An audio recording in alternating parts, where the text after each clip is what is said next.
शेवट तो भला, शेवट तो भला माझा बहु गोड झाला, आलो निजाच्या माहेरा भेटी रकुमाईच्या वरा। विश्वचैतन्य भगवान श्री ज्ञानोबाराय, वैराग्य भास्कर जगद्गुरु श्री तुकोबाराय तसेच भगवान परमात्मा यांच्या चरण नतमस्तकून सेवेला सुरुवात करतो। या कीर्तन निरूपणासाठी निवडलेला अभंग जगद्गुरु जगद्वंदनीय श्री संत श्रेष्ठ वैराग्याचे मूर्तिमंत पुतळे अखिल विश्वाचे परमार्थ प्राण संत हृदय सम्राट श्रीमंत संत श्री तुकोबार यांचा 4 चरणाचा आपल्या जीवनातील पारमार्थिक फळ सांगणारा असा अभंग आहे। या अभंगाद्वारे जगद्गुरु तुकोबाराय माझा शेवट गोड झाला तो कशा पद्धतीने झाला याचा साधा सोपा असे जगद्गुरु तुकोबाराय प्रतिपादन करतात। देवा माझा शेवट गोड झाला बघ म्हटले, शेवट तो भला माझा बहु गोड झाला। कुणीतरी विचारला असेल का हो तुकोबाराय, पिठी राहू द्या फक्त थाप टाका, कुणीतरी विचारला असेल का हो तुकोबाराय तुमचा शेवट गोड कशामुळे झाला, तर तुकोबाराय म्हणतात आलो निजाच्या माहेरा। मी पंढरपूरला आलो, तिथं गेल्याच्या नंतर माझ्या मायबापाची भेट झाली, पांडुरंग परमात्म्याची भेट झाल्याबरोबर माझ्या जीवनातलं दुःख संपलं, अर्थात परिहार झाला। दुःख संपलं, प्रारब्ध संपलं, कष्ट संपलं आणि सगळं संपल्यामुळे तुका म्हणे वाणी। वाणी या शब्दाचा अर्थ ही वाणी नाही, वाणी या शब्दाचा अर्थ जातीवाचक वाणी नाही, तर या ठिकाणी वाणी या शब्दाचा अर्थ आहे श्रीमंत। हे सगळं झाल्यामुळे तुका म्हणे वाणी, या जगामध्ये आता आमच्यासारखे कोणी श्रीमंत नाहीत, त्यामुळे आमचा शेवट गोड झाला असा या अभंगाचा आशय। विठाला विठाला विठाला विठाला विठाला विठाला। ही महाराष्ट्र भूमीला लाभलेली वारकरी संप्रदायाची परंपरा आणि या परंपरेला अनुसरून भव्य देवी स्वरूपातील हा एक दिवसीय कीर्तन महोत्सव आपल्या परिसराचं वैभव, अर्थातच आपल्या गावचं भूषण आदरणीय कैलासवासी ज्यांचा या ठिकाणी आज हा प्रथम वर्ष श्रद्धाचा कार्यक्रम आहे। आपल्या परिसराचं वैभव आदरणीय कैलासवासी रामदास जनार्दन दिवेकर उर्फ नाना यांच्या प्रथम वर्ष श्रद्धाच्या निमित्ताने किंवा प्रथम पुण्यस्मरणाच्या निमित्ताने हा भव्य दिव्य स्वरूपातील एक दिवसीय कीर्तन महोत्सव आयोजित केलेला आहे। त्यांच्यावरती नितांत प्रेम करणारे त्यांच्या सर्व परिवारातील सदस्य, पाहुणे रावळे, सखे सोयरे, आप्तेष्ट, सर्वच मित्रमंडळी या सर्वांच्या वतीने काहीतरी पुण्याचं उत्पन्न या ठिकाणी घडावं, त्यांच्या प्रित्यर्थ काहीतरी नामस्मरण घडावं आणि या 2 तास झालेलं नामस्मरणाची शिदोरी, नामस्मरणाचं गाठोडं, पुण्याचं गाठोडं ह्यात वर्ष श्राद्धाच्या निमित्ताने त्यांना सुपूर्त करण्यासाठी या कीर्तनाचं आयोजन केलेलं आहे। आज या कार्यक्रमाला आवर्जून परिसरातील सर्वच नानावरती प्रेम करणारे त्यांचे पाहुणे रावळे, सखे सोयरे, कीर्तनकार, गायक, वादक सर्वच आज आवर्जून उपस्थित आहेत। मला हा कार्यक्रम पाहिला आणि जगद्गुरु तुकोबाराचं प्रमाण आठवलं। जगद्गुरु तुकोबाराय म्हणतात जे माणसं पैशाने येत नाहीत, जे माणसं मानाने येत नाहीत, ते माणसं प्रेमाने येत असतात बघा। माने पाचारी तानू हे आरानुक आयशी येते लोक प्रीतीसाठी, लोक प्रेमापोटी कोणत्याही कार्यक्रमाला हजेरी लावत असतात आणि तसं नानांचं कार्य खूप मोठं आहे आणि त्या नानांचं कार्य पाहून आज त्यांच्या या वर्षश्राद्धाच्या निमित्ताने सर्वच माता माऊल्या पुरुष मंडळी आज आवर्जून उपस्थित आहेत। नानाच्या पाठीमागं खूप मोठा त्यांचा परिवार आहे। त्यांचे चिरंजीव असणारे आपल्या परिसराचं वैभव आदरणीय माननीय श्री राहुल दादा रामदास नाना दिवेकर त्यांचे चिरंजीव आहेत। त्याचप्रमाणे त्यांचे बंधू आदरणीय श्री मोहन जनार्दन दिवेकर आणि पुतणे श्री दत्तात्रय मोहन दिवेकर आणि माननीय श्री अनिल मोहन दिवेकर।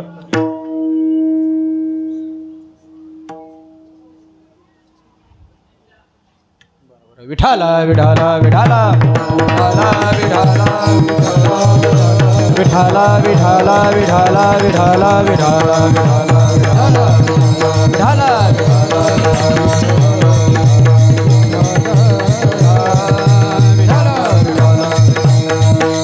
आता नानाचं कार्य माझ्यापेक्षा तुम्हा परिसरातील सर्व भाविक भक्तांना खूप महत्त्वाचं माहीत आहे।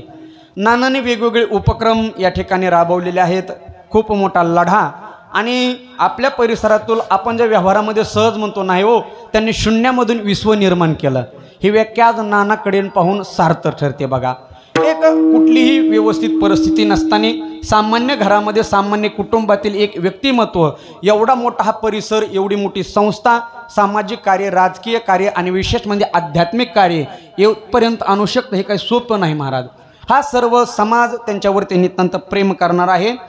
जवळपास नानांनी 25 वर्षे आपल्या गावची नितांत सेवा, तसं तर जन्मल्यापासून ते शेवटच्या टोकापर्यंतच नानांनी सेवा केली, पण कुठलं तरी पद असावं या हेतूने म्हणा सरपंच या पदाचा कारभार पाहून 25 वर्ष नानांनी सेवा केली. काय महाराजाला समाज कार्य करायचं आहे, त्यासाठी सरपंच, उपसरपंच, आमदार आणि खासदार हे पद गौण असतात. जर समाजाची सेवाच करायची असेल, अंतःकरणामध्ये तळमळीची भावना असेल, तो कुठल्याही पदावरती नसताना सुद्धा समाजकार्य करू शकतो आणि या नानांनी त्यांच्या कार्यातून दाखवून दिलेलं आहे. 25 वर्ष नानाने गावचं सरपंच पद भूषून गावाची सेवा केली. त्याचप्रमाणे 10 वर्षे भीमा पाटस सहकारी साखर कारखान्याचे ते संचालक होते. त्याचप्रमाणे पुणे जिल्हा दूध उत्पादक संघ 5 वर्ष संचालक होते. आणि विशेष म्हणजे ज्या ठिकाणी हा आपला कार्यक्रम चालू आहे, नानाच्याच वर्षश्राद्धाच्या निमित्ताने त्यांच्याच शाळेवरती हा कार्यक्रम चालू आहे. श्री नवनाथ महाराज शिक्षण संस्था, नागनाथ महाराज शिक्षण संस्था, या संस्थेची उभारणी नानांनी 1999 मध्ये केलेली. बरोबर, 1999 मध्ये नानांनी उभारणी केली. असं खूप मोठं नानाचं कार्य आहे. नानाचा परिवारही खूप मोठा आहे महाराज. मुले आहेत, मुलं आहेत, नातू पंतू, त्यांचे सगळेच पाहुणे रावळे सखे सोयरे. जगद्गुरु तुकोबाराच्या भाषेमध्ये ते माझे सोयरे सज्जन सांगाती, पाय आठवी ठेवडोबाचे. अगदी सगळेच शिक्षक वृंद असतील, परिसरातील कीर्तनकार, गायक, वादक असतील, हे सगळ्यात नानावरती प्रेम करणारी मित्रमंडळी आहेत आणि आज आवर्जून माझ्या कार्यक्रमाला उपस्थित आहेत. सर्वांना कोटी कोटी धन्यवाद देतो. बघा, नानांनी वेगवेगळे उपक्रम राबवले आहेत. त्यामध्ये सर्वात महत्त्वाचा उपक्रम आणि त्यांचं एक ब्रीद वाक्य खूप मला आवडलं बरं का. आमचे सर असणारे गुंड सर यांनी लिहून दिलं. खूप महत्त्वाचं वाक्य आहे नानांचं ब्रीद वाक्य, संघर्ष करा व जिंका. याचा आदर्श आज सगळ्यांनी आपण घेतलेला पाहिजे. नानांनी जवळपास गावातील 150 कुटुंबाला रोजगार या ठिकाणी उपलब्ध करून दिलेला आहे आणि अनेक गोरगरिबांची सेवा असेल, समाजाची सेवा असेल, त्यांनी आपल्या जीवनामध्ये या ठिकाणी केलेले आहे. मला समाज काय आहे, प्रत्येक माणसाचं, प्रत्येक कुटुंबाचं वैशिष्ट्य 3 गोष्टीवर अवलंबून असतं. लक्ष देऊ नये का, मनुष्य कोणताही असू द्या, प्रत्येक माणसाचं वैशिष्ट्य 3 गोष्टीवर अवलंबून असतं. त्या गावाचा आर्थिक विकास कसा आहे, त्या गावाचा भौतिक विकास कसा आहे आणि त्या गावाचा आध्यात्मिक विकास कसा आहे. आता आपल्या गावचं जर बोलायचं ठरलं, मी प्रथमच आलेलो आहे, पण पाहता पाहता थोडीशी दृष्टी टाकल्याच्या नंतर माझ्या निदर्शनात असं आलं, आपल्या गावचा आर्थिक विकास हा चांगल्या प्रकारचा आहे. म्हणजे आर्थिक विकास महाराज, आर्थिक विकास हा माणसाचा कणा आहे. पैसा असला तर सगळं कार्य करता येतात. आर्थिक विकास चांगला आहे. राहिला भौतिक विकासाचा प्रश्न. एवढी मोठी ही शिक्षण संस्था आहे, एवढं मोठं गाव आहे, जवळपास दौंड तालुक्यातील पहिलं गाव आहे. पहिलं गाव, मी तर असं म्हणतो दौंड तालुक्यातच सोडा, महाराष्ट्रातलं पहिलं गाव आपलं असं असेल आणि एकमेव महाराष्ट्रातलं दिवेकर नाना व्यक्तिमत्व असं असेल ज्यांनी ग्रामपंचायतला 40 लाखाचा निधी आल्याच्या नंतर जवळपास 37-38 लाखामध्ये काम केलं आणि राहिलेला निधी सरकारला परत केला. दुसरी व्यक्ती या महाराष्ट्रामध्ये नाही. कमी पडला म्हणून घेणारे बरेच सरपंच आहेत बरं का. तुम्ही दिलेले पैसे कमी पडले बुवा, अजून आम्हाला लागतील, असे सरपंच भरपूर आहेत. पण मला शेगाव संस्थानला 10 कोटीचा निधी आला होता करोना काळामध्ये. तुम्हाला माहीत असेल, शेगाव संस्थानला 10 कोटीचा निधी आला करोना काळामध्ये. त्यांनी 5 कोटीमध्ये काम केलं आणि 5 कोटी सरकारला परत केले. मला वाटतं त्यांचा आदर्श नानांनी घेतला असेल किंवा नानाचा आदर्श त्यांनी घेतला असेल. आणि अशी एक आपल्या गावामध्ये घटना घडली. खूप मोठं काम आहे नानांचं. आज मी माझं थोडंसं दुर्भाग्य समजतो की मी प्रत्यक्षात नानाला पाहिलं नाही महाराज, पण भाग्य समजतो की नानाचं वर्षश्राद्धाचं कीर्तन माझ्याकडं आलं. परिसरातील सर्वच ज्येष्ठ श्रेष्ठ कीर्तनकार मंडळी, महाराज मंडळी आज आवर्जून उपस्थित आहेत. खऱ्या अर्थाने नानाचं वर्षश्राद्धाची सेवा दिवेकर परिवार असेल, सर्व ग्रामस्थ मंडळी, माता मावल्या, पुरुष मंडळी असेल, तुम्हा सर्वांची सेवा करण्याचा ज्यांच्यामुळे योग आला, माझे आदरणीय गुरुवर्य ज्येष्ठ गुरुबंधू असणारे किरण महाराज ठोसर या ठिकाणी आवर्जून उपस्थित आहेत. महाराजांमुळे सेवा करण्याचा योग आला. महाराजांना कोटी कोटी धन्यवाद देतो. आज सर्वच आळंदीकर गुरुमंडळी आहेत. खरं सांगू का बरं का, मी स्तुती करत नाही, त्याची गरज नाही, वस्तुस्थिती सांगतो. मला या ठिकाणी आज कीर्तन करत असताना असं वाटत आहे महाराज मी आळंदीमध्ये कीर्तन करतोय, कारण सगळी महाराज आळंदीच या ठिकाणी आलेली आहे. आदरणीय श्री हरिभक्त पारायण आमचे जीवलग मित्र आमचे श्री हरिभक्त पारायण नवनाथ महाराज काकडे आवर्जून उपस्थित आहेत. महाराजांचा सकाळी फेसबुकला रामकृष्ण हरी झाल्यावरच लक्षात आलं होतं महाराज आहेत गड्या इथं. काकडे महाराज आहेत, त्यांना तोला मोलाच्या ज्यांनी सहकार्य केलं, सुंदर असे चाल गायली. आदरणीय श्री हरिभक्त पारायण महादेव महाराज आहेत, महाराजांना कोटी कोटी धन्यवाद. श्रीमद भगवत कथा सांगते इंद्रोवदीन मृदंगम जय जय सुकुमारा कीर्तन येते कुमारा. आमचे आळंदीचे गुरुबंधू आदरणीय श्री हरिभक्त पारायण कृष्णा महाराज आहेत, महाराजांना कोटी कोटी धन्यवाद. माझ्याबरोबर आलेले माझे मोठे बंधू आदरणीय श्री हरिभक्त पारायण बालासाहेब महाराज रसाळ आहेत, महाराजांना धन्यवाद. ज्यांचा रात्रीच कॉल झाला आदरणीय श्री हरिभक्त पारायण अभिजित महाराज आलेले आहेत, महाराजांना देखील धन्यवाद. मला वाटतं आपल्या संस्थेतील सगळे विद्यार्थी मंडळ आहेत, एकदा आमच्या विद्यार्थ्यासाठी जोरदार टाळ्या वाजवा बघा. हे उद्याचे मोठे कीर्तनकार आहेत, उद्या आम्ही म्हातारे होणार आहेत आणि हे कीर्तनकार आहेत, म्हणून खूप महत्त्वाची गोष्ट आहे. असे तुम्ही आम्ही सगळे सख्खे सोयरे पाहुणे रावळे आज नानाला त्यांच्या जीवनातली शेवटची भावपूर्ण श्रद्धांजली या वर्षी श्राद्धाच्या कीर्तनाच्या द्वारे आपल्याला सुपूर्त करायची आहे. कारण शास्त्र असं सांगतं मनुष्य गेल्यापासून एका वर्षामध्ये 3 विधी येतात. मी अभंग होतो, थोडंसं लक्ष देऊ नाही का, माझा आवाज व्यवस्थित होतोय का थोडासा मला रिप्लाय द्या. म्हणजे विको वगैरे असं काही लागत नाही ना, म्हणजे शब्द कळतात ना तुम्हाला. बरं भाषा कळते ना मराठवाड्यातली? नाही, शास्त्र सांगतं शब्दामध्ये फरक आहे महाराज. पिंडे पिंडे मतीर भिन्ना कुंडी कुंडे नवम पाया जातो जातो नवा जारा भिन्ना वाणी मुके मुके. गुरुजी विहीर बदलली की विहिरीच्या पाण्याची काय बदलती? चव बदलती. तसं तालुका बदलला की भाषा बदलती, जिल्हा बदलला की भाषा बदलते. म्हणून काय अडचण नाही ना. नाही, शब्दामध्ये फरक असतो बघा. उग गमतीने विचारतो, कोणी राग मानू नका. तुमच्या इकडे लेकीच्या नवऱ्याला काय म्हणतात गुरुजी? काय म्हणतात? झालं नाही कोणाचं? काय म्हणतात? जावाई आमच्या मराठवाड्यात हलकट म्हणतात. तुम्ही म्हणाल कस का, तुम्ही देऊन बघा काही घेऊन जाते. म्हणजे माझी भाषा चांगली कळायली बघा. मनुष्य मेल्यापासून एका वर्षामध्ये 3 विधी येतात बघा. शास्त्र सांगतं, ब्रह्मपुराणामध्ये असं वर्णन आलेलं आहे. माणसाच्या जीवनामध्ये पहिला येतो 10वा, माणसाच्या जीवनामध्ये दुसरा येतो 13वा आणि त्या माणसाच्या जीवनामध्ये शेवटचं येतं ते वर्ष श्राद्ध.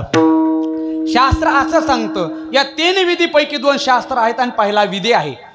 शास्त्र असं सांगतं विधी बदलला तरी चालतो पण शास्त्र बदलता येत नाही. ते उदाहरणार्थ एखाद्या व्यक्तीचा मृत्यू झाला आणि त्याच भावकीतला 4-5 दिवसांनी दुसऱ्या माणसाचा जर मृत्यू झाला तर दोघाचा 10वा एके दिवशी करता येतो, 10वा 5व्या 7व्या आणि 10व्या दिवशी करता येतो. पण दोघाची 13वी एका दिवशी करता येत नाही. दोघाचं वर्ष श्राद्ध एका दिवशी करता येत नाही. का बरं? याला शास्त्रामध्ये नैमित्तिक कर्मामध्ये मोडलेलं आहे. नैमित्तिक कर्म त्या नैमित्ताने ज्या दिवशी केलं जातं त्याला तर नैमित्तिक कर्म म्हणतात. वेदांत शास्त्रामध्ये कर्मकांडाचे 4 प्रकार सांगितले, थोडं लक्ष देऊ नाही का. नित्य कर्म, नैमित्तिक कर्म, काम्य कर्म आणि प्रायश्चित्त कर्म. आपण सकाळी झोपेतून उठल्यापासून झोपेपर्यंत जे जे कर्म करतो त्याला नित्य कर्म म्हणतात. शास्त्र असं सांगतं नित्य कर्म करावं लागत नाही, ते आपोआप होतं. असं ठरवून करायची गरज नाही. मला सांगा, मनुष्य सकाळी झोपेतून उठले असा ठरवतो की मला आज आंघोळ करायची? असं कोणी ठरवून करतं का? ते जाऊ द्या. आंघोळ झाल्याच्या नंतर असं कोणी ठरवतं का की नाही आता आंघोळ झाली की आपल्याला 10 वाजता जेवायचंच आहे? नाही नाही, ठरवलं काय नाही ठरवलं काय हे नित्यकर्मामध्ये मोडलं जातं, करावं लागतं. त्याचं कुठलंही फळ लागत नाही. शास्त्र सांगतं दुसरं कर्म सांगितलं काम्य कर्म. लक्ष देऊ नाही का.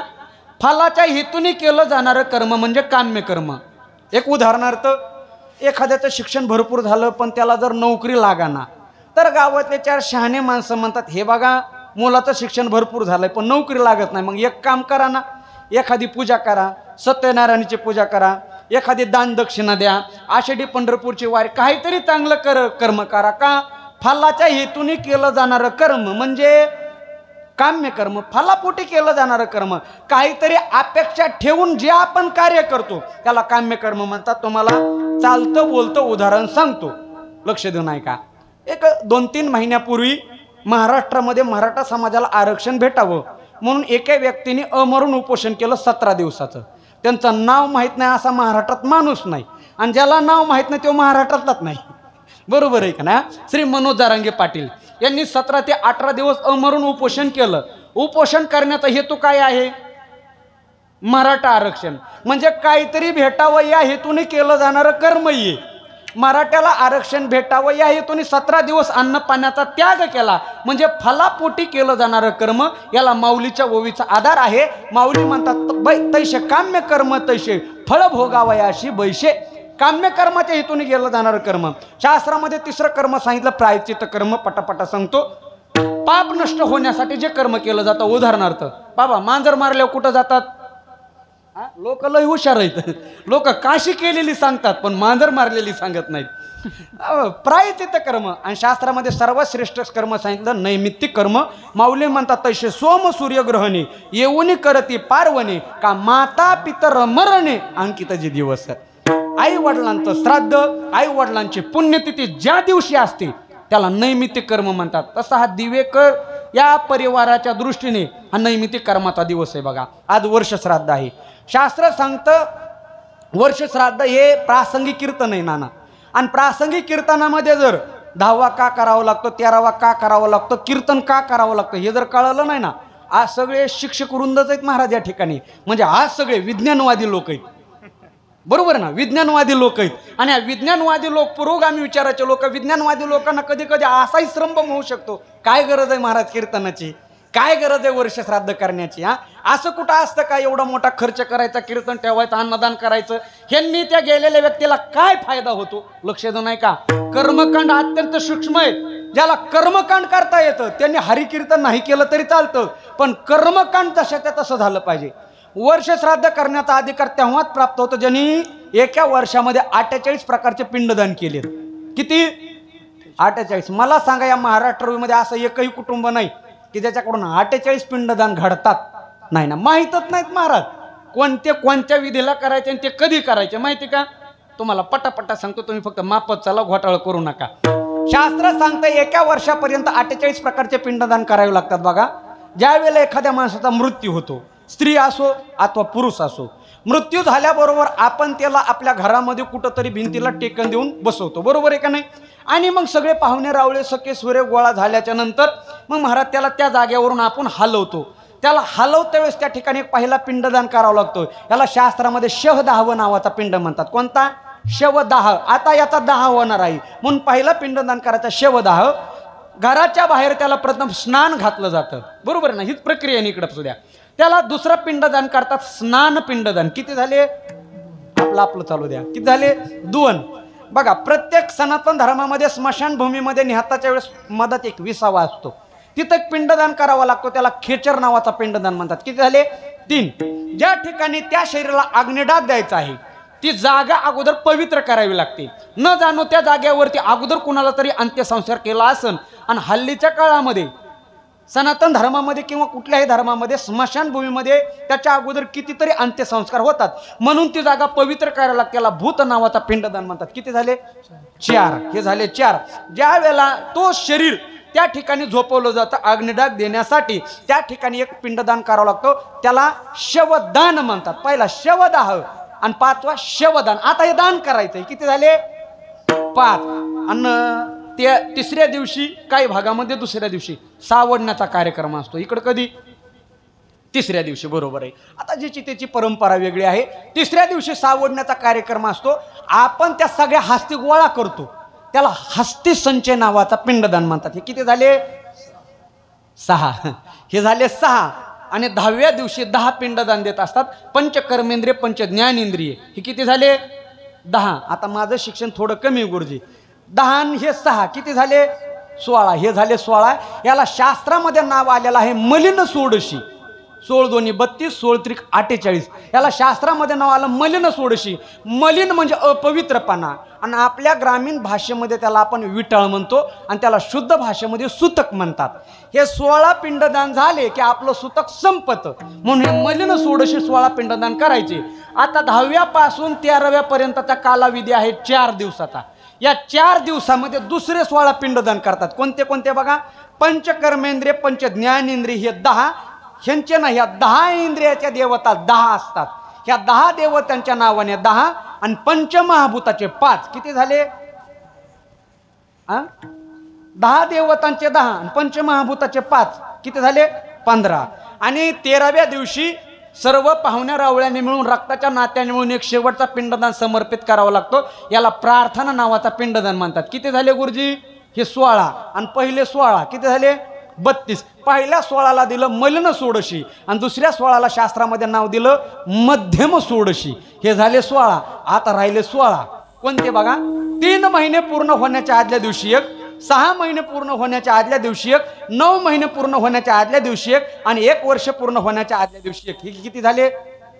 4. आणि 12 महिन्याचे 12, 12 आणि 4 16. याला शास्त्रामध्ये नाव दिलेलं आहे उत्तम षोडशी. हे 48 पिंडदान आपल्या सनातन धर्मामध्ये सांगितले.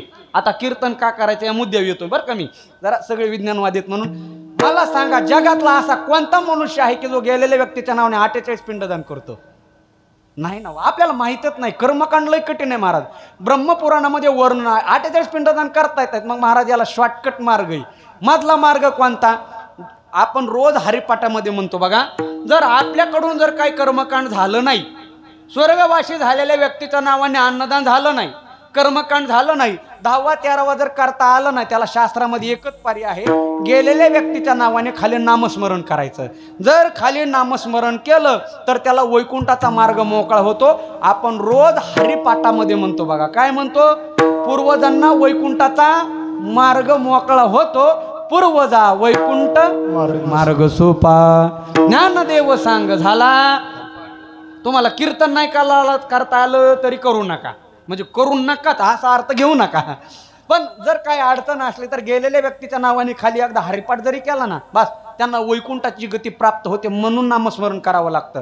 आणि ज्या कुळामध्ये असे काही संतती जन्माला येते की गेलेल्या व्यक्तीच्या नावाने काही कर्मकांड करत नाही, नामस्मरण करत नाही. आता दिवेकर परिवाराचा विषयी जर बोलायचं ठरलं ना महाराज, यांचं अख्खं कुटुंब धार्मिक आहे ना. तो सुंदर पेटी वाजवतोय, मुली मृदंग वाजवत्यात, अख्खा परिवार माळकरी. यांनी नानांनी समाजकारणाबरोबर घराच्या कुटुंबाचं आध्यात्मिक सुद्धा वळण लावलं. आणि हा एवढा मोठा कार्यक्रम पाहून खरं सांगू का, नाना कुठंतरी वैकुंठामध्ये स्वर्गामध्ये नक्की बसलेले असतील आणि तिथून हा कार्यक्रम बघत असतील. आणि हा कार्यक्रम पाहून सुद्धा त्यांच्या मुखातून शब्द आला असेल, बस आज माझा शेवट गोड झाला. म्हटले शेवट होतो भला, आज गोड झाला. का? खूप मोठा कार्यक्रम आहे हा, आध्यात्मिक पाया त्यांनी रचलेला आहे. मला सांगायचं का, ज्या कुळामध्ये अशी काही संतती जन्माला येते, गेलेल्या व्यक्तीच्या नावाने काही कर्मकांड करता येत नाही किंवा करत नाही, जगद्गुरु तुकोबाराय म्हणतात, माझ्या मंत्र सांगत नाही आणि मी पुराव्याशिवाय बोलत नाही. जगद्गुरु तुकोबाराय म्हणतात त्याच्या 42 कुळ्या नरकाला जातात. कुणाच्या? गेलेल्या व्यक्तीच्या नावाने काही कर्मकांड करत नाही. तुका म्हणे जाय, तुका म्हणे जाय, तुका म्हणे जाय,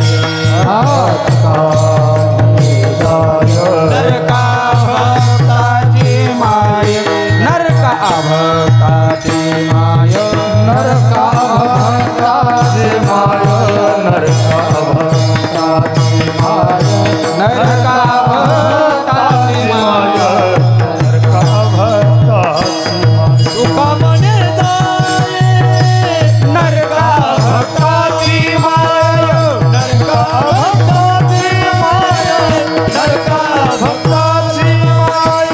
तुका म्हणे जाय, नरका भक्ताची माय, नरका भक्ताची माय, नरका भक्ताची माय.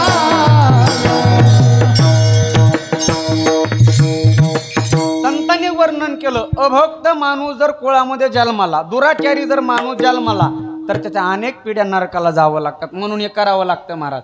लोक म्हणतात का करायचं वर्ष श्राद्ध, का करायचा 10वा? लक्ष देऊ नाही का? काय साध्या ग्रामीण भाषेमध्ये बोलतो, लग्न झाल्या कुकू लावावं लागतं. आपण जी संपत्ती उपभोगत आहोत ती आपल्या आई वडिलांनी निर्माण केलेली संपत्ती, त्या संपत्तीचा वापर करण्यासाठी आपलं आद्य कर्तव्य आहे त्या पितरांना दर्पण करायचं, पाणी द्यायचं. हे जर केलं नाही तर शास्त्र सांगतं पितृदोष लागत असतो. आणि पितृदोष जर लागला ना महाराज, मग नाशिकला जावं लागतं नारायण नागबली करायला. मग तिथं गेल्याच्या नंतर ते म्हणतात 50,000 द्या, 1 लाख द्या. त्याच्यापेक्षा एखादं हरिकीर्तन ठेवा, सगळ्यात सोपं काम होऊन जातं. पापाचं नष्ट होण्याचं साधनच हरिकीर्तन नाही. हा खरं सांगू का महाराज, नानांचं जीवन पाहून मला ज्ञानेश्वर माऊलीच्या काही वाव्या आठवलात. एक तर नानांनी शून्यातून विश्व निर्माण केलेलं आहे महाराज. असं नाही की रिक्षा चालवता चालवता मुख्यमंत्री स्वतः येतं, बरोबर आहे ना.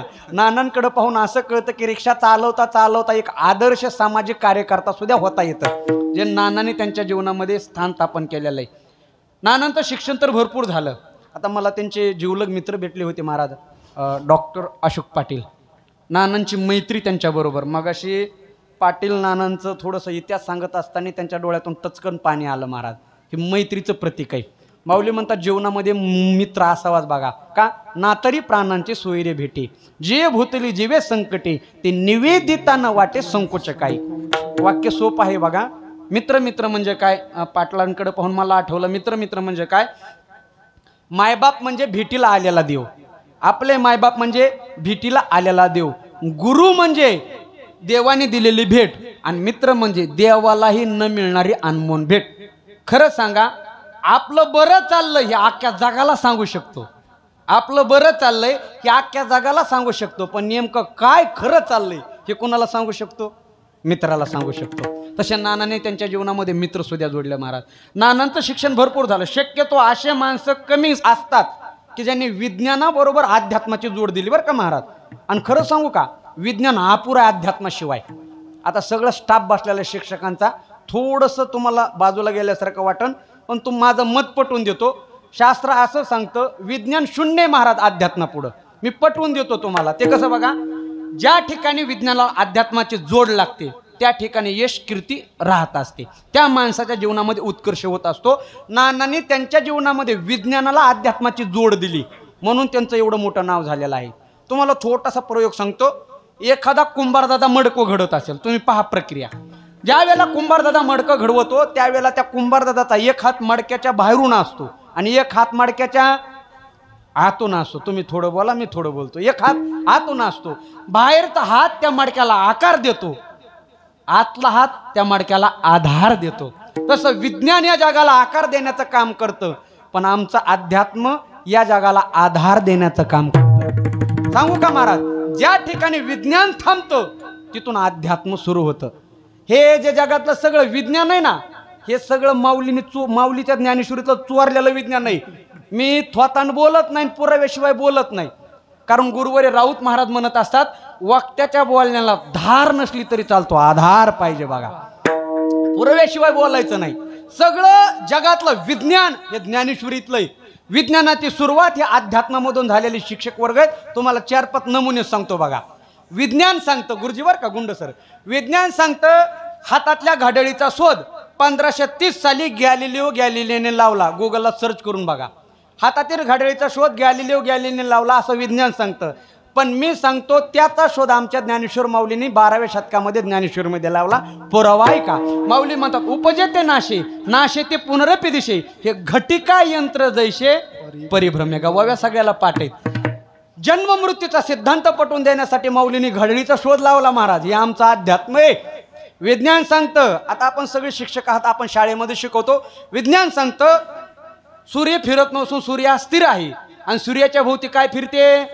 पृथ्वी फिरते. सगळं सोपं गणित आहे. हा शोध 1530 साली थॉमस एडिसन यांनी लावला.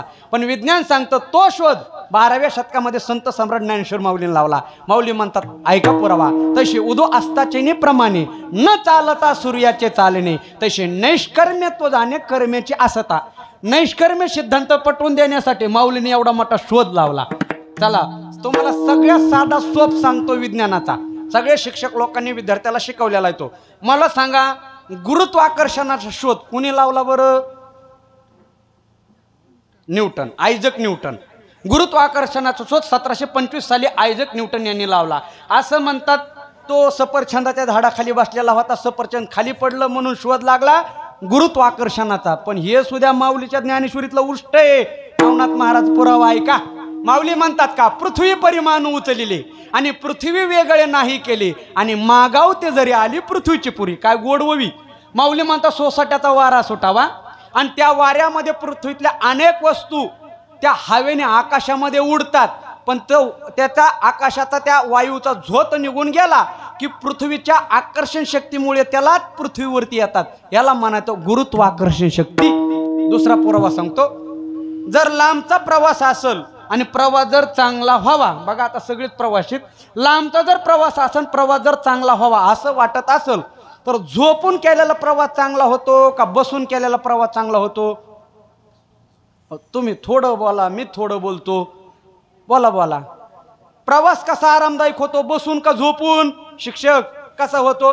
झोपून होतो आहे का नाही बरं. याला शुद्ध भाषेमध्ये स्लीपर कोच म्हणतात. आणि 1820 साली याचा शोध जॉर्ज पुलवन यांनी लावला. पहिली ट्रेन स्लीपर कोच जॉर्ज पुलवन यांनी 1820 साली लावली. पण हे सुद्धा ज्ञानेश्वरीतलं उष्ट आहे. पुरावा ऐका. माऊली म्हणतात तैशेचे निद्रेचे सुख न मोरे, मार्ग तरी भाऊ साल सांडे, तसे सोहकासन सांगडे सोपे होय. सोहकासन म्हणजे झोपेचं आसन. झोपून केलेला प्रवास चांगला होतो. मला ह्याच्या मागे एकच सांगायचंय की ज्या ठिकाणी विज्ञानाला अध्यात्माची जोड होते त्या ठिकाणी दिवेकर नानासारखी व्यक्ती घडत असते. दुसरं काही नाही महाराज. विज्ञानाला अध्यात्माची जोड दिली नानांनी, म्हणून आज त्यांचा हा एवढा मोठा कार्यक्रम आहे. शेवटी काय आहे महाराज, वर्ष श्राद्ध 10वा 13वा हे करणं कर्मप्राप्त आहे. माणसाचा शेवट महत्वाचा असतो. बघा अभंग येतो, शास्त्र असं सांगतं कुठलाही मनुष्य असू द्या, तो कोणत्या जाती जन्माला, कुठल्या कुळात जन्माला, कुठल्या धर्मात जन्माला, कुठल्या पंथात जन्माला, याला काय महत्व नाही. मग त्या माणसाने आयुष्यामध्ये काय केलं हे महत्वाचं आहे. माणसाने असं काहीतरी काम केलं पाहिजे. माणसाने असं काहीतरी काम केलं पाहिजे की त्या कामाने माणसाचं नाव झालं पाहिजे. नाहीतर माणसाने असं नाव कमावलं पाहिजे, नाव घेतल्याबरोबर काम झालं पाहिजे. असं काहीतरी केलं पाहिजे. माऊलीची गोड आहे. माऊली म्हणतात भलती या जाती जन्मा यावे, विरोध का स्वभावे, का भक्त का वैर्य व्हावे. माझी याची भलत्याच जाती जन्माला या, कुठल्याही जाती जन्माला येऊ द्या, पण माझी भक्ती करा का त्या माणसाचा शेवट गोड होईल. आणि माणसाच्या जीवनामध्ये सगळ्यात महत्वाचा घटक आहे माणसाचा शेवट. बघा जो धार्मिक कार्य करतो त्याने आयुष्यभर समाजाची सेवा केली, देव त्याला जवळ करत असतो. सगळ्याच माणसं नाना होत नाहीत, सगळ्याच माणसं शेवटच्या टोकापर्यंत जात नाहीत.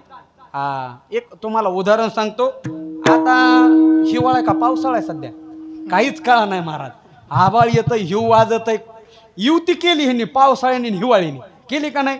या वर्षी 2 गोष्टी महाराष्ट्रात कळाल्याच नाही. 2 गोष्टी. पहिली गोष्ट हे पावसाचं वातावरण आणि दुसरी गोष्ट महाराष्ट्राचं राजकारण. कोण कुणा संगण कोण कुठं आहे काय मिळत लागणार या वर्षी. मी दिवाळीच्या सुट्ट्यामध्ये मुलाला शिकवत होतो. परीक्षा असते ना, त्याला एक पेपर होता की कोणत्या मंत्र्याचं काय नाव आहे म्हणून शिकवत होतो. ह्या मंत्र्याचं हे नाव आहे, त्या मंत्र्याचं ते नाव आहे. गुरुजी ते नापास झालं. मी म्हटलं 1 महिना शिकून नापास कस काय झाला. ते म्हटलं पप्पा एकही मंत्री आला नाही. मी म्हटलं मी तरी काय करू, रात्री सरकार बदललं. आमच्या गावातली एक माता माऊली कासारकडे बांगड्या घ्यायला गेली. आमच्या गावातली एक माता माऊली कासारकडे बांगड्या घ्यायला गेली आणि माता माऊलीला कुठली वस्तू तपासून घ्यायची सवय असते बघा. ती कासार मामा म्हटली का हो कासार मामा या बांगड्या फुटतील का. कासार मामा म्हटले आजी अख्ख्या महाराष्ट्रातले आमदार फुटतील पण माझ्या बांगड्या फुटणार नाहीत. महाराष्ट्रातलं राजकारण सांगतो, आम्ही कुठल्या पक्षाचे नाहीत बा, आमचा एकच पक्ष आहे हरिनामावलक्ष. सांगत होतो काय बघा. आता पावसाळा संपला की काय चालू होतो, उन्हाळा. आणि उन्हाळा चालू झाला, गुढीपाडव्याचा दिवस ओलांडला की एक ऋतू येतो. कोणता ऋतू, वसंत ऋतू. आणि वसंत ऋतू आला की आंब्याला मोहर येतो. बघा शेवटपर्यंत कसं पोहोचत नाही मला सांगायचंय. आंब्याला मोहर येतो. आता मला सांगा जेवढा मोहर आला बाबा तेवढ्या कैऱ्या होत्यात का. नाही नाही नाही नाही महाराज. एखादा सोसाट्याचा वारा आला आणि गारपीट झाली की त्याच्यातला निम्मा मोहर तर गळून पडतो. आणि मोजक्यात मोहराच्या काय होता, मोहरायचे फळ नाही आली काही गळती. क्या बात आहे. आली काही गळती, आले काही गळती. मोहरायचे फळ नाही आले काही गळती, आले काही गळती, आले काही गळती.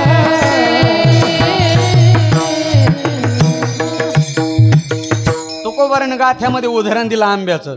म्हणले वसंत ऋतू आला आणि आंब्याला मोहर लागला. आणि मोहर लागल्यावर मोहरायशी फळे नाही. नाही शब्द इकडे घ्यायचा. मोहर लागला तेवढी फळं येतात का, नाही. पण आली आली बर का, काही फळं आली पण तिथून सुद्धा आली काही गळती. काही फळं आले म्हटले पण काही गळून गेले. मला सांगा माणूस जेवायला बसला की लगेच तोडून आण. त्यातली त्यात कलमी असावं महाराज, मग तर कामच झालं. जेवाय बसलं की आण तोडून. बरं खायची दिनच आहे नाही सुद्धा म्हणता येत नाही. म्हणून माणसाने जीवनामध्ये थोडंफार आंबट झालं पाहिजे. लोक दगड कमी मारतात, आंबट झालं पाहिजे.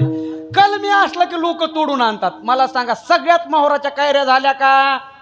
मोजक्यात माहुराच्या काय झाल्या, कायऱ्या झाल्या. आली काही गळती, काही फळं गळून गेले बुवा. मग आता जे पक्वदशी येते थोडी, त्याच्यातली थोडी फार फळं पक्वदशेला आली आणि त्यांना पिकू घातलं. कुठं? आडी. आडी त्यात आडी शब्द आहे. आता तुमचं वाचन झालेलं आहे. आडी आपल्या भाषेमध्ये पाचटीमध्ये म्हणा, गावाचं जे असतं त्याला त्याच्यामध्ये म्हणा, त्याच्यामध्ये आडीमध्ये पिकू घातले फळं. आता मला सांगा, जे पक्वदशेला आलेले फळ आहेत सगळे पिकत आहेत का? नाही नाही नाही. मग नाश पावे वेचे, त्याच्यातले काय काय फळं नाचतात बघा. म्हणून मी नेहमी सांगत असतो महाराज, माणसाने अगोदर इजाळावं. इजळणं वेगळं आणि नाशणं वेगळं. जर अगोदर इजाळला तर इजाळ्याला भाग कापून काढता येतो, मीठ लावून खाता येतं. लक्षात आलं ना बोलणं. पण जर तो फळ नाशलं, मी फळाचं सांगलो बरं का, ते जर फळ नाशलं तर त्याची उकांड्याबरोबर भेट होते. आली काही गळती. याला माऊलीची ओवी आहे किंवा श्लोक आहे, आपण भगवद्गीतेमध्ये बनतो बघा. मनुष्यानाम सहस्त्रेषु कश्चित व्यतते सिद्धये. आणि माऊली म्हणतात, अस्तेचे महापुरी रिगताती कोटी वरी पै प्राप्तीच्या पहिलं तिरी विपाईला निघे. एखादा माणूस तिथपर्यंत जात असतो, एखादाच विरळा असा माणूस असतो की तो शेवटच्या टोकापर्यंत पोहोचतो. काही काही मधातच आडफाटे होतात महाराज, आडफाटे मधातच. उदाहरण सांगतो, काय झालं बघा. एक साधू होते, निष्काम कर्मयोगी साधू, दिगंबर अवस्थेमध्ये भजन करायचे जंगलामध्ये. आणि पाहता पाहता सगळ्या गावात बातमी पसरली की गावाच्या बाहेर एक साधू आलेले, दिगंबर अवस्थेत, नग्न अवस्थेत, आणि लोय तपैमानाचे त्यांचं साधू जटा वाढलेल्यात. मग गावातले सगळेच भोळे बाबडे माणसं दर्शनाला जायचे, माता मावल्या जायच्या, पुरुष मंडळी जायचे. आणि मग 4-5 शहाणे माणसं गेले आणि म्हटले साधूला, बाबा तुम्ही हे दिगंबर अवस्थेमध्ये भजन करता, हे खरंय तुमचं बरं आहे म्हटले, पण गावातल्या माता मावल्या येतात दर्शनाला, जरा आम्हाला बरं वाटत नाही. तुम्ही नग्न अवस्थेमध्ये भजन करता, एखादं वस्त्र परिधान करत जा ना. साधू म्हटले, द्या आणून. माझ्यापाशी काय म्हटले, आमचं काय महागणा पुढून फुफुटा उड, द्या आणून म्हटले. गावातल्या 4-5 शहाण्या माणसाने एक वस्त्र दिलं ना, म्हणजे कमराला गुंडाळी जा, आपलं तेवढं वस्त्र म्हणजे लंगोट आणून दिले. साधूने लंगोट परिधान करायचे, भजन करायचं. लंगोट देणारे निघून गेले बरं का. 4-5 दिवसांनी एक उंदीर आला आणि ती लंगोट कुरताडायला लागला. आता साधूला दुःख झालं ना महाराज, म्हटले लंगोट आणून दिली होती पण उंदराने कुरताडली. दुसऱ्या गावातले 4-5 माणसं आले, म्हटले बाबा जर दुसरं वस्त्र दिलं तर परत उंदीर काय करीन, कुरताडीन. मग ह्याच्यापेक्षा एक काम करा ना, तुम्ही मांजर पाळा ना, उंदराचा ताण नाही काहीच नाही. म्हटले द्या आणून. लोक द्यायला तयारच असतात. दुसऱ्या 4-5 जणांनी मांजर आणून दिली. आता मांजर मोठी संधी साधू, मांजर काय करायची, भूक लागली की म्याव म्याव करायची. या साधूला असं वाटलं आता भजन करायचं का मांजरीला सांभाळायचं. तिसरे 4-5 जण आले, म्हटले बाबा एक काम करा, मांजरीला काय लागतं प्यायला, दूध लागतं, मग एखादी गाय पाळा ना. बाबा म्हटले द्या आणून. तिसऱ्या 4-5 जणांनी गाय आणून दिली. आता प्रश्न असा उपस्थित झाला, गाय चारायची का भजन करायचं. 5वे 4-5 जण आले, म्हटले बाबा एक काम करा ना. म्हटले काय, गाय चारायला कुणीतरी पाहिजे. तुमच्या लक्षात आलं का बोलणं, आलं ना. म्हटले गाय चारायला कुणीतरी पाहिजे. बाबा म्हटले द्या आणून. गावातल्या 4-5 जणांनी साधूचे हात पिवळे केले आणि थाटामाठामध्ये लग्न लावून दिलं. गाय बायको, प्रपंच परमार्थ तर बाजूलाच गेला. 10 वर्षांनी पहिले आले. पहिले लवकर येतच नाही, पहिले येतात ना, सगळं वाटोळं झालं पहिले येतात. 10 वर्षांनी पहिले आले. कोण, वस्त्र देणारे. ते म्हटले गड्या 10 वर्षापूर्वी एका साधूला आपण एक वस्त्र दिलं होतं, साधूचं दर्शन घ्यावं. पण तिथं आता साधूची झोपडी नव्हती, घर झालेलं होतं आणि त्या घराच्या बाहेर 2-3 लेकरं खेळत होते. साधूला विचारलं, त्या लेकरांना विचारलं का हो. म्हटले एक दिगंबर बाबा इथं राहत होते ना. लेकर म्हटले पप्पा का. यांच्या लक्षात आलं काय झालंय, पक्वदशी येती थोडी. याच्यातले थोडेफार माणसं पक्वदशीला येतात, बाकीची नाश आडी व्यत पावेतो. काही परमार्थाच्या वाटेला जात असताना मदतच काहींची वाट लागते. भगवद्गीतेतला सगळ्यात सुंदर प्रश्न अर्जुनाने विचारला. अर्जुन म्हणतो, कृष्णा अरे आयुष्याच्या शेवटच्या टोकापर्यंत ज्यांनी परमार्थ केला, आयुष्यभर साधना केली, आषाढी पंढरपूरची वारी केली, नामस्मरण केलं, असे माणसं सुद्धा पाप का करतात. किती सुंदर प्रश्न आहे. हे दुर्जनाचं नाही, सज्जनाचं चाललंय. सज्जन माणसं सुद्धा पाप करण्यासाठी प्रवृत्त का होतात. कृष्णाने उत्तर दिलं, अर्जुना काम यश क्रोध यश रजगुण समुद्भवा. परी हे काम क्रोधू पाही जया ते कृपेची साठवण नाही कृतांताच्या ठाई बोला पुढं मानी जती हे ज्ञाननिधीचे भुजंग विषयदरीचे वाघ भजन मार्गीचे मांग मार्ग जे या सगळ्या गोष्टीमुळे अर्ध्यातच माणसाचा पारमार्थ गुंडाळतो. मग शेवट कोणाचा होतो हे महत्वाचं आहे. जगद्गुरु तुकोबाराय म्हणतात मला माहित होतं माझ्या पारमार्थाचा शेवट असा तसा होईल म्हणून पहिल्यापासूनच त्याला तास लावून होतो. कोणता तास? यादसाठी केला होता अट्टहास. असा अट्टहास केला महाराज. कसा? 3 प्रकारे. पहिला अट्टहास केला संसाराची राख रांगोळी झाली, संसार उद्ध्वस्त झाला. दुसरा अट्टहास आपल्या हिशोबाच्या वाह्या इंद्राणीच्या डोहामध्ये बुडून दिल्या. वाक्य महत्वाचं रिपीट करतो. ज्या माणसाला हिशोबाच्या वाह्या इंद्राणीच्या डोहामध्ये बुडवता येतात त्याच्यात अभंगाच्या वाह्या तरतात. हा नियतीचा नियम आहे. हिशोबाच्या वाह्या इंद्राणीच्या डोहामध्ये बुडून दिला. आणि तिसरा अट्टहास संसार उद्ध्वस्त झाल्याबरोबर परमार्थाची वाट धरली. भामचंद्र डोंगराचा रस्ता धरला. 15 दिवस भगवान परमात्माची खडतर साधना केली आणि 15व्या दिवशी जगाचा बाप जगद्गुरु तुकोबाराय समोर हात जोडून उभा होता. आणि त्या घटनेला तुकोबाराय म्हणतात आता माझा शेवट गोड झाला. अभंगाचं पहिलं विको कमी काय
म्हणतात मी आयुष्यभर साधना केली, आयुष्यभर परमार्थ केला आणि त्याचा परिणाम असा झाला शेवट तो भला माझा बहु गोड झाला.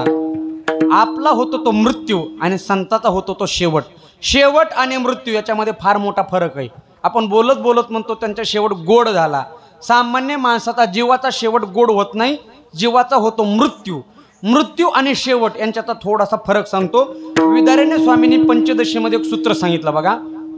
समुद्रातलं पाणी जर तुम्ही हंड्यामध्ये घेतलं, समुद्रातलं पाणी आणि हंड्यातलं पाणी एकच आहे, ते सुद्धा खारट हे सुद्धा खारट. पण जोपर्यंत त्या हंड्यातलं पाणी समुद्राला मिळत नाही तोपर्यंत त्याचा शेवट होत नाही.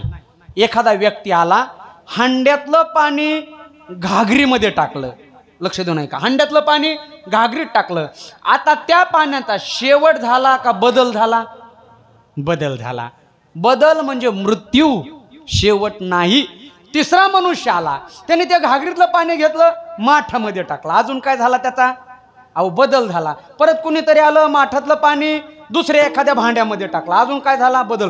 जोपर्यंत ते पाणी समुद्राला मिळत नाही तोपर्यंत त्याचा शेवट होत नाही. तसं या देहातला जीवात्मा निघतो, त्याच्या कर्मानुसार त्याच्या प्रारब्धानुसार दुसऱ्या देहामध्ये प्रवेश करतो. म्हणजे आपला बदल झाला का शेवट झाला? बदल झाला. यालाच आपण मृत्यू म्हणतो, याला शेवट म्हणताच येत नाही. असा हा जीवात्मा त्याच्या कर्मानुसार बदलत बदलत बदलत बदलत राहतो. आपला शेवट होत नाही, आपला मृत्यू होतो. साधू संताचा होतो तो शेवट. म्हणून तुकोबाराय म्हणतात माझा शेवट गोड झाला. मृत्यू ही प्रतिक्रिया प्रत्येकाची ठरलेली गणित आहे महाराज. जीवात्म्याने परमात्म्याबरोबर करार केलेला, करार बॉन्डवर लिहून घेतलेला देवाने आपल्याकडून बॉन्डवर, आणि आपण तिथं येता वेळेस सही केलेली. हे बघ तुला हे देतो 3.5 हाताचं खोक, पण ह्याच्यातलं कार्य झालं की तुला माझ्या बरोबर यावं लागेल. आणि मग महाराज वकिलाने लिहून घेतलं तरी तसं वागावं लागतं. हे तर देवाने लिहून घेतलेलं आहे. बरोबर, मृत्यू प्रत्येकाचा आहे, शेवट. साधं सोपं सांगतो महाराज, लक्ष देऊ नाही का. आता नानाचा आज वर्ष श्राद्धाचा कार्यक्रम आहे. मग आता किरण महाराजांच्या वरती प्रेम आहे. मग महाराजांकडे सगळंच कार्यक्रम म्हटले, हे बघा कीर्तनकार तुम्हीच सांगा, गायक तुम्हीच सांगा, मृदंग काय सांगायचं ती तुम्हीच सांगा. आता लक्ष देऊन उदाहरण सांगितलं मी. आता नानाचे चिरंजीव असतील, पुतणे असतील, त्यांनी ह्यांना फोन केला.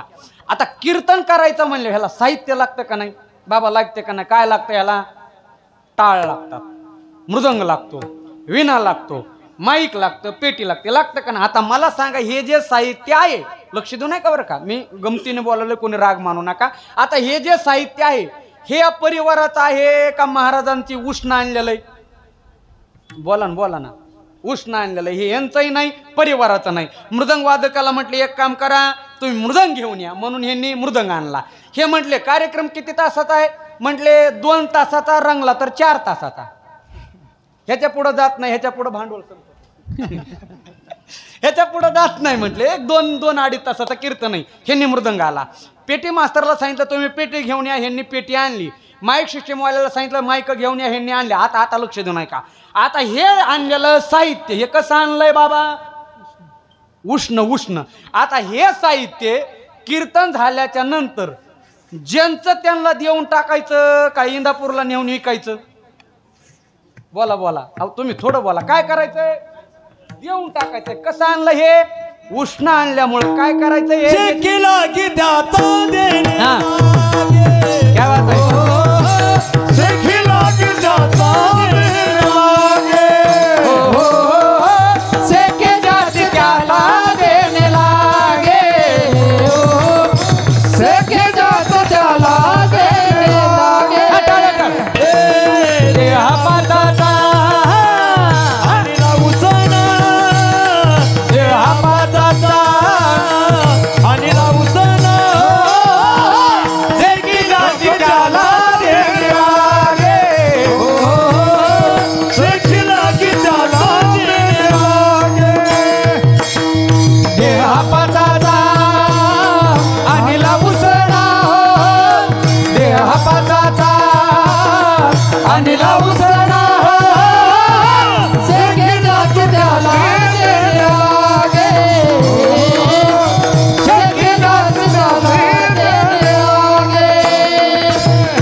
साहित्य उष्ण आणलंय, मृदंग, टाळ, पकवाज, विना हे उष्ण आणलंय, तसं या जीवात्म्याने हा 3.5 हाताचा देह उष्ण आणलाय. कोणाकडून?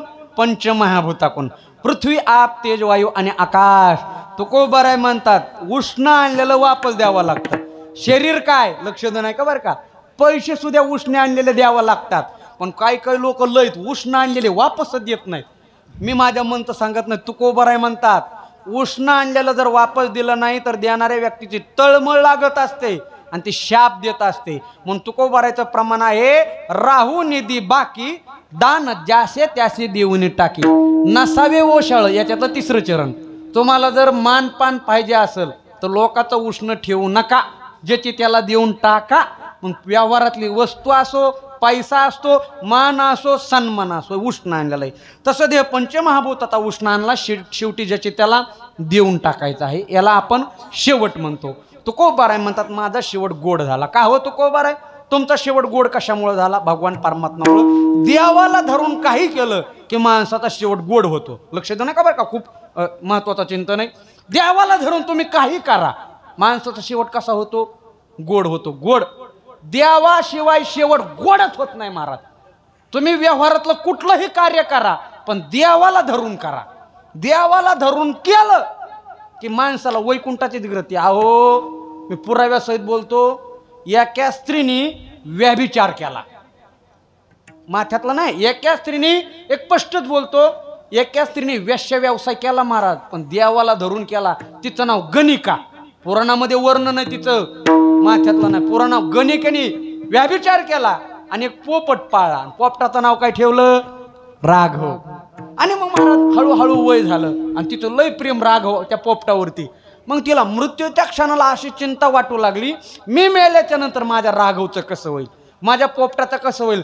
मृत्यूच्या शेवटच्या क्षणाला तिने पोपटाला आवाज दिला. त्याचं नाव काय होतं? राघव. राघव राघव राघव राघव राघव म्हणत म्हणत तिचा प्राण गेला.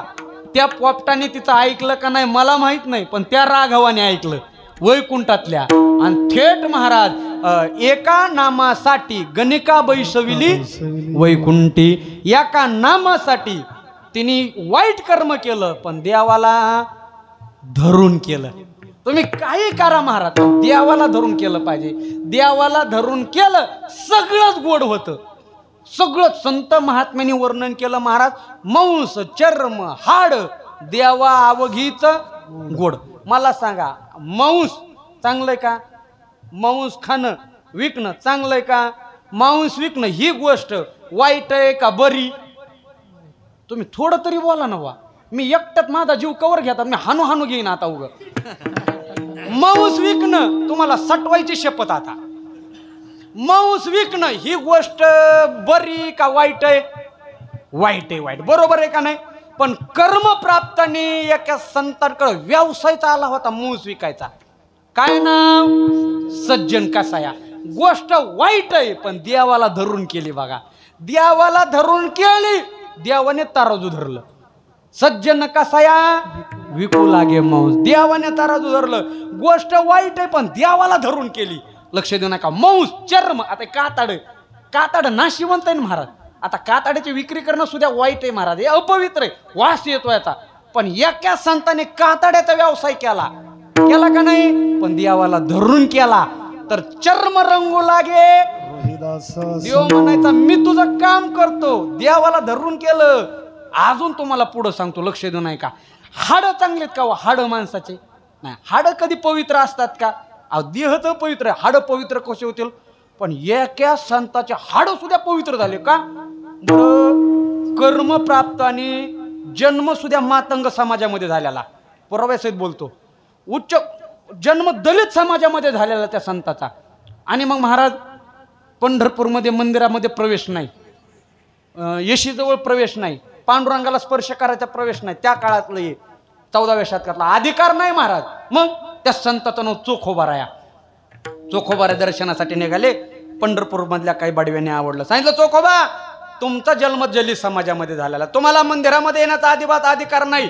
देवाने विचार केला, मी जातीभेद बघत नाही. आणि हे कोण जातीभेद बघणार आहे? देव म्हटला तुम्ही जर चोखोबाराला मंदिरामध्ये येऊ देत नाहीत ना, नका येऊन देऊ, मी विटेवरून खाली उतरतो.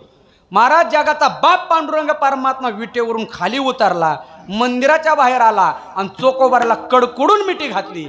आजही जर तुम्ही पंढरपूरला गेलात तर देवाच्या अगोदर, पांडुरंगाच्या अगोदर दर्शन कोणाचं घ्यावं लागतं बाबा? चोखोबारायाचं. या परमार्थ क्षेत्रामध्ये जातीला महत्व नाही, परमार्थ क्षेत्रामध्ये धर्माला महत्व नाही, परमार्थ क्षेत्रामध्ये फक्त भक्तीला आणि तुम्ही केलेल्या कर्माला महत्व आहे. महाराज हाड कधी पवित्र होतात का? मंगळवेळेला भिंत पडली, मंगळवेढ्याला थापटाका भिंत पडली आणि मग महाराज त्या ठिकाणी हजारो लोक मृत्युमुखी पडले भिंतीमध्ये. पांडुरंगाने नामदेवाला सांगितलं, नामदेवा माझा चोखोबा भिंतीमध्ये मरण पावलाय रे. त्या मग अरे हजारो लोक मेलेत रे, त्याच्यामध्ये माझ्या चोखोबाचा मृत्यू झाला नामदेवा. माझी एक इच्छा आहे, माझ्या हाताने चोखोबाराच्या हस्ती चंद्रभागेच्या नदीमध्ये मी सोडाव्या, माझी इच्छा आहे. नामदेव म्हणतात, देवा अरे तिथे हजारो माणसं होते, हजारो माणसं होते, कशा ओळखायच्या हस्ती, कशा ओळखायचे हाडं चोखोबारायचे. प्रत्यक्षात पांडुरंग परमात्मा म्हणतो, नामदेवा ज्या हाडातून माझं नाव निघन, ज्या हाडातून विठ्ठल विठ्ठल ध्वनी निघन, ते हाडं माझ्या चोखोबारायचे. सांगा हाडं पवित्र झाले का नाही? कशामुळे झाले? देवाला धरून केलं. तुम्ही काही करा पण देवाला बिल त्याच्याशिवाय निघतच नाही महाराज.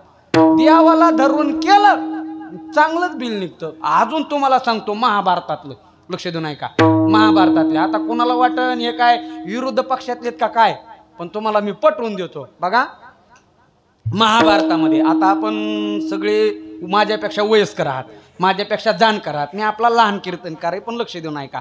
मला सांगा, आपल्या सनातन धर्मामध्ये, आपल्या हिंदू धर्मामध्ये एका व्यक्तीला 5 बायका, अनेक बायका, अशी अनेक वेळेला परंपरा आहे, लक्ष देऊ नाही का. पण एका स्त्रीला 5 नवरे, ही गोष्ट वाईट आहे का चांगली? खरं बोला, आपलं मोकळं बोला, खोटं कुणी बोलू नका. कारण कीर्तनामध्ये महाराज सोडता लबाड कुणीच बोलत नसतात. ज्याला कळालं त्याला धन्यवाद. एका स्त्रीला 5 पती, गोष्ट कशी गुरुजी?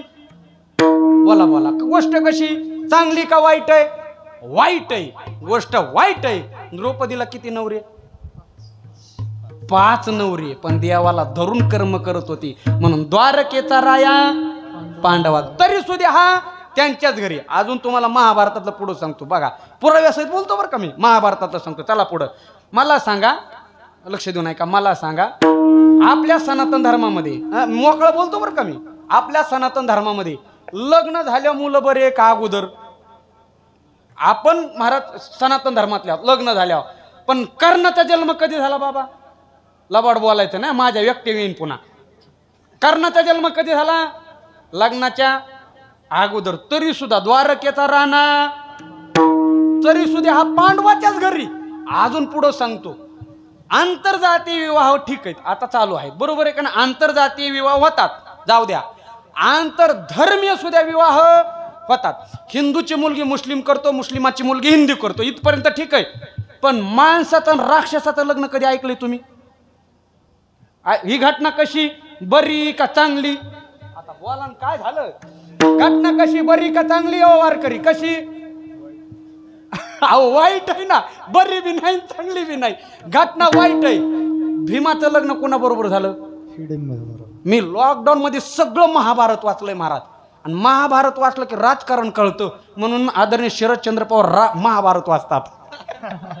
म्हणून राजकारणातले शिरोमणी मानलं जातं त्यांना. मी पक्षाचं नाही आठवलं म्हणून साठवलं बघा. घटना कशी, वाईट आहे, तरी सुद्धा द्वारकेचा राणा. आता शेवटची घटना सांगतो. तुम्ही म्हणाल तुम्हाला काय कीर्तनाच्या विरुद्ध पक्षात बसवलंय का काय? मला मुद्द्यावर यायचंय. मला सांगा, उग महाराज उग मित्र मित्र मित्र मित्र म्हणायचं, रोज एका ताटामध्ये जेवायचं, आणि मित्राची बहीण पळून न्यायची. घटना वाईट आहे का चांगली? वाईट आहे ना. आणि अर्जुनाने कोणाची बहीण पळून नेली? तू संन्यासी होऊन भगिनी माझी चोरून नेली भगिनी. महाराज अर्जुनाने संन्यासाचा वेश धारण केला, आणि कृष्णाची बहीण नेली का नाही? सुभद्रा नेली का नाही? तरी सुद्धा द्वारकेचा राणा. तुम्ही म्हणाल चलू द्या गाड्या, एक तरी चांगलं सांगा ना. आता लक्ष देऊ नाही का, पांडवांच्या एवढ्या चुक्या झाल्या, पण देवाला धरून झाल्या. पाहती पांडव अखंड वनवासी, पाहते पांडव अखंड वनवासी, तरी त्या देवाची आठवीती, तरी त्या देवाची आठवीती. पाहते पांडव अखंड वनवासी, पाहते पांडव अखंड वनवासी, तरी त्या देवाची आठवीती, हो तरी त्या देवाची आठवीती. पांडवाकडून अनेक चुका झाल्या, वनवासामध्ये होते, पण तरी सुद्धा देवाचं रात्रंदिवस नामस्मरण करत होते. परी त्या देवाची आठवी. घटना कुठलीही केली पण देवाला धरून केली. तुकोबाराय म्हणतात मी सुद्धा परमार्थ केला, देवाला धरून केला, त्याच्यामुळे माझा शेवट गोड झाला. म्हटलं का हो तुकोबाराय, तुम्ही त्या देवाचं नाव सांगितलं ना, तो राहतो कुठं? अभंगाचं दुसरं चरण. आलो निजाच्या माहेरा, आलो निजाच्या माहेरा, आलो निजाच्या माहेरा, आलो निजाच्या माहेरा, आलो निजाच्या माहेरा, आलो निजाच्या माहेरा, आलो निजाच्या माहेरा, आलो निजाच्या माहेरा. भेटी रखुमाईच्या वरा, भेटी रखुमाईच्या वरा, आलो निजाच्या माहेरा, आलो निजाच्या माहेरा, भेटी रखुमाईच्या वरा, भेटी रखुमाईच्या वरा, आलो निजाच्या माहेरा, आलो निजाच्या माहेरा, आलो निजाच्या माहेरा, भेटी रखुमाईच्या वरा, भेटी रखुमाईच्या वरा, भेटी रखुमाईच्या वरा, आलो निजाच्या माहेरा, भेटी रखुमाईच्या वरा, भेटी रखुमाईच्या वरा, भेटी रखुमाईच्या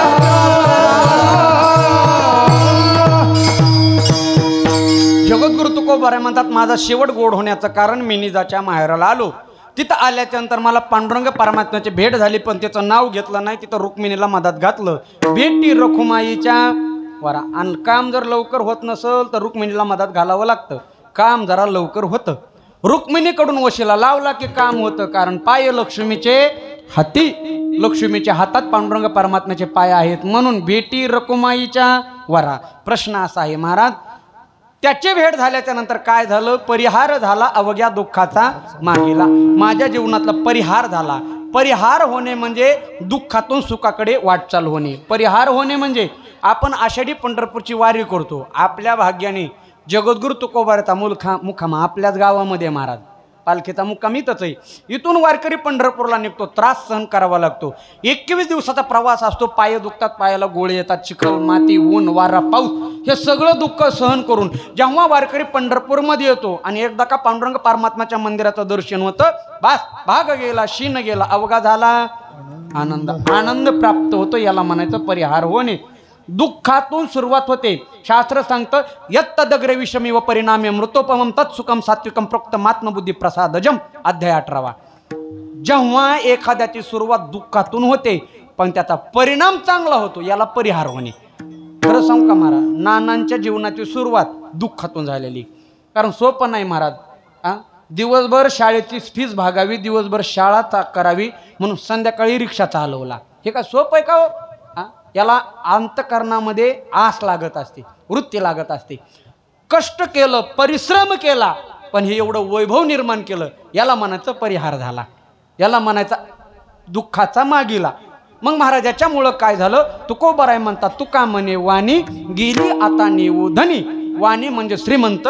या सगळ्या गोष्टीमुळे या जगातले सगळ्यात मोठे श्रीमंत आम्ही आहोत. महाराज ज्यांचा परमार्थ करत तुमचा परिहार झाला. त्या रुक्माईच्या पतीचं नाव काय तुम्ही सांगितलं नाही. आता त्याचं नाव घ्यायचंय, पण एकट्याचं नाव घ्यायचं नाही, दोघा जणांचं नाव घ्यायचंय. म्हणून फक्त पुरुष मंडळी उपस्थित, फक्त पुरुष मंडळी असे 2 हात वर करा.